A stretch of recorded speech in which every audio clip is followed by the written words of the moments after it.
Morning, all. All right, so today, July 10th, we are a week out from the Seattle Kraken finding out who they might have a crack at. Although they're getting a good idea, I would think, from their phone lines being pretty busy right now. So the protected lists are due a week from today. In other off-season dates to keep in mind, July 18th through 20th.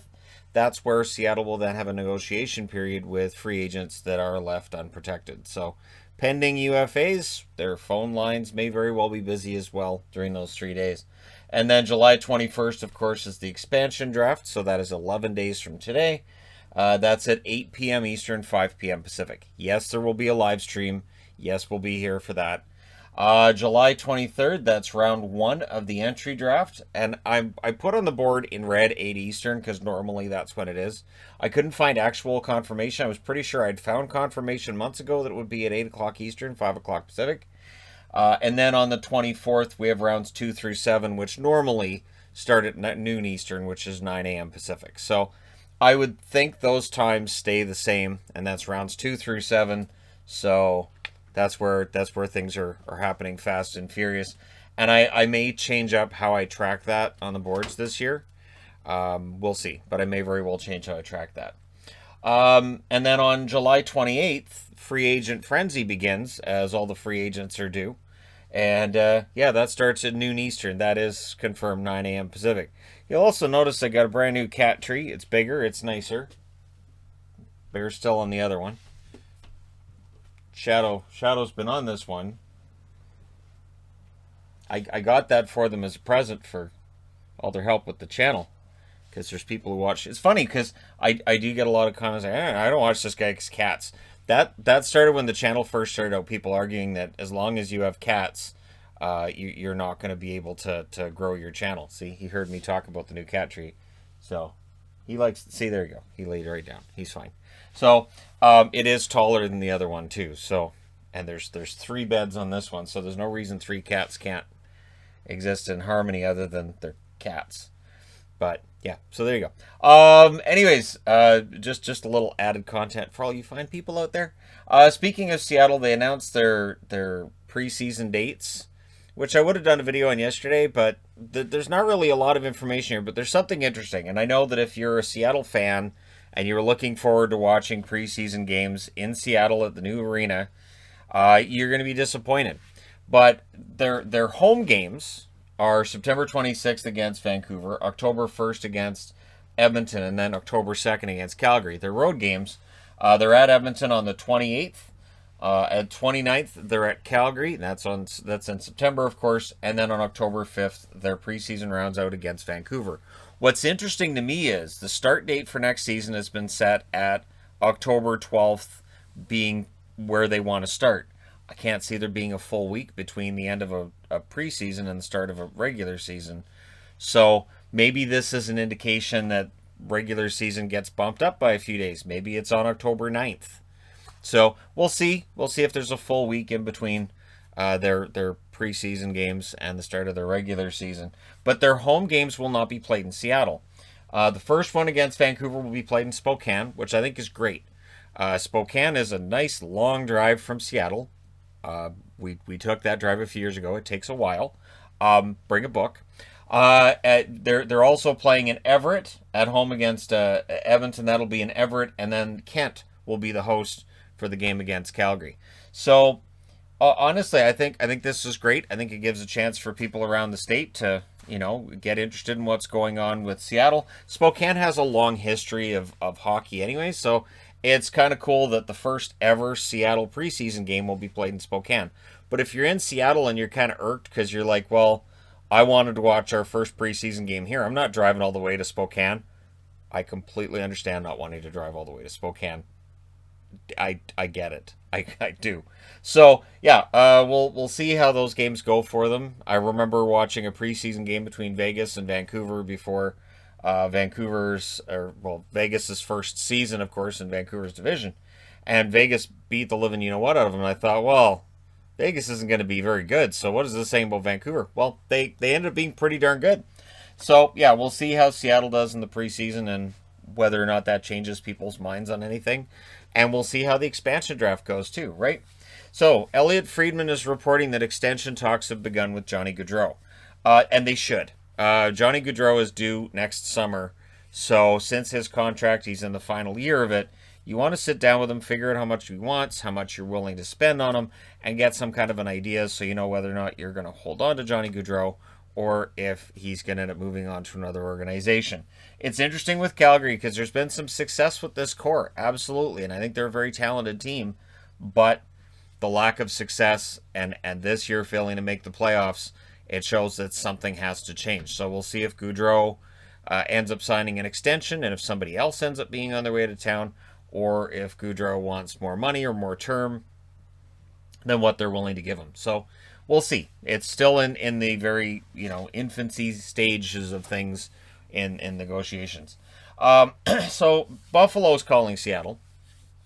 Word has it they're talking to Seattle about taking Okposo. So they didn't want to buy out Okposo. That was also mentioned yesterday in the news, that they don't want to buy out, not mine, but they wanted to buy out they don't want to buy out Okposo and the remaining years of his contract. So they're talking to Seattle about picking it up. And that means adding a sweetener. So whether it's a prospect, whether it's a draft pick, Buffalo would add something to that. And for people who might want to say, well, why wouldn't they ask about Skinner? They know the Skinner contract is not tradable. So, and the asking price for somebody to take that off their hands would be too high. So Buffalo trying to get rid of a bad contract with Okposo and trying to find a way to do it that won't involve them retaining a bunch of salary as well. Jack Quinn, prospect for Buffalo. Maybe he's the guy that ends up going to Seattle in exchange for them taking Okposo, right? But he's hopeful for a roster spot this year. Had hernia surgery, is recovering from that. Feels he'll be good to go for the 2021-2022 season. And then, of course, because this has to happen, Jack Eichel got asked about how would you feel about playing in Boston, and his answer was, "I'd love playing in Boston. That would be great." So, and as a Bruins fan, I'd absolutely love to see Jack Eichel playing for the Boston Bruins. It would be expensive. It would take a lot of parts and pieces in order to get him. But that would be a pretty decent 1-2 spot down the middle, right? Bergeron and Eichel? That's not bad. So, yeah, I don't know. He's just saying, yeah, that'd be great to play there. I don't read too much into it, but cue the rumor mill, right? And what Boston might offer up, it would be a lot. Honestly, to get Eichel, it's going to be expensive. And if it's not, the team gets Eichel for anything less than 4 or 5 different pieces, the Buffalo's either got really good pieces back or they're crazy. So we'll see. So again, Buffalo and all that, and when things are going to start to happen with Buffalo. There's a lot of talk right now. Alex Killorn had a broken fibula, which means that Killorn was not coming back even if that series had gone to 7. But they just kept saying day to day, we'll see. He's expected to be ready for training camp. So Killorn's good to go, and keep in mind that as they navigate their salary situation, that if they can prove that Killorn will be okay, it makes it easier to trade him. So there's that as well. I would expect Tampa Bay to be pretty busy in the offseason. Should be one of the busier teams. and I really expect that a lot of the depth players that we might expect aren't coming back, probably won't, and they'll probably have to trade a couple of guys out, but I also expect them to get some players on the cheap. So look for them to get Corey Perry type deals where it's $750,000, $800,000 for a veteran player. And then we can have a whole new discussion with Tampa after that, but they're going to be busy. So I haven't been talking about the Chicago situation, but now I guess we're at a point where I kind of need to. So there's multiple lawsuits being aimed at Chicago, which everybody's been talking about. I know on our Discord, there's been a lot of people talking about it as well. And there's been some discussion about, even for Hawks fans saying, I don't know, team that does this, I don't know if I can cheer for them. And I get that. I do. There has been a dramatic drop in how often I wear Chicago jerseys as a result of this ongoing situation that is now in the courts. So what they're saying is, so there's a lawsuit from a former player alleging that a sexual assault took place, all right? And the team knew about it and never reported it to the authorities, and they swept it under the carpet. They said, all right, well, and not only that, but they also blamed the victim and kind of, well, you're a grown man. I need to do something about it, kind of thing. So yeah, it's not a great look, and I can't overstate how poor of a look this is, and for the league. And this is the thing, right? So what they're arguing now is they're trying to get all these cases thrown out, because after that happened, they then gave a letter of reference for him to get a job at a university, which is just absolutely ridiculous. And so there's lawsuits coming out of that from other victims and whatnot. So there's a lot going on here. But what they're trying to argue is, well, we didn't report it, but since the victim wasn't a minor, wasn't disabled, or in a care facility, they felt that because he was an able-bodied adult, they had no, they didn't have to. There was no legal requirement for them to report it. I don't know how to say that. I mean, I get that they're trying to throw out lawsuits in court, but this is why, like, Chicago's got their investigation they're paying for, and the victim, who was a member of the Hawks in 2010, refuses to have anything to do with that investigation. The team that's paying for that investigation is the same team that for over a decade said, "Oh, it's your fault anyways. Oh, whatever. It's not a big deal." So yeah, I don't blame them for saying I'm not taking part in that. So again, I said I wouldn't report on it until I was in a place where you have to, and it is in a place where I have to, because now the Hawks have officially put in paperwork, and they've been trying to say this is just going to go away, and we've hired an investigator. It's not going away. I cannot see them throwing the lawsuits out of court. I just can't see it. And so I don't know how far this is going to go. I do understand why the league, Gary Bettman, why they're not speaking on this yet, because it's a situation where we don't know everything yet. I get the feeling we're going to, but yeah, it's news for all the wrong reasons. I'm wondering when Chicago's going to do something else to deflect attention from this, because that's usually what you expect a corporation to do, is when something like this was going on, that they'll, and I don't know whether it'll be, I don't know what they'll do, but it feels like they're going to try to do something to deflect attention away from it.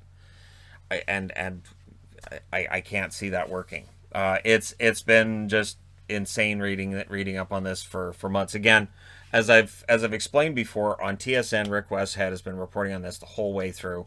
Other media now are reporting on it, because they have to, because like this, you have to, because it's not just, well, we've accused, this guy's accused. Now it's the team coming out and going, yeah, whatever, he's an able-bodied adult, we don't need to report it. Okay. And I'm only saying this because it's a workplace. I've talked about this before. It is a workplace. I do think there's a legal requirement that if something illegal happens at your workplace between two of your coworkers, that you need to involve the authorities.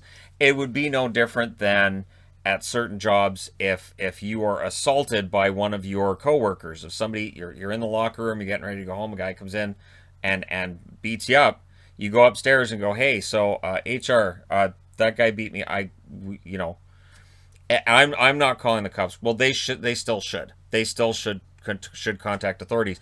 And as far as I can remember, any workplace I've been, they do. That's kind of automatic. Like, so that's just, hitting somebody and just, a fight at work. Anyways. All right. Yeah. Thank you guys so much for watching, for all your support. It's going to be a great summer for most of this that's going on. And the Blackhawks thing is definitely something that is going to continue to unfold in ways that I don't know what the end is going to be. I would imagine at some point, if they haven't already, they'll try to buy them out and try to buy them all off and make them all go away. That's standard, I think, in corporate situations like that, but we'll see. Let me know your thoughts in the comment section below as always. Don't forget to hit like and subscribe if you're browsing your way through. You just happened upon this video. Thank you guys so much for watching, for all your support. I will talk to you again soon.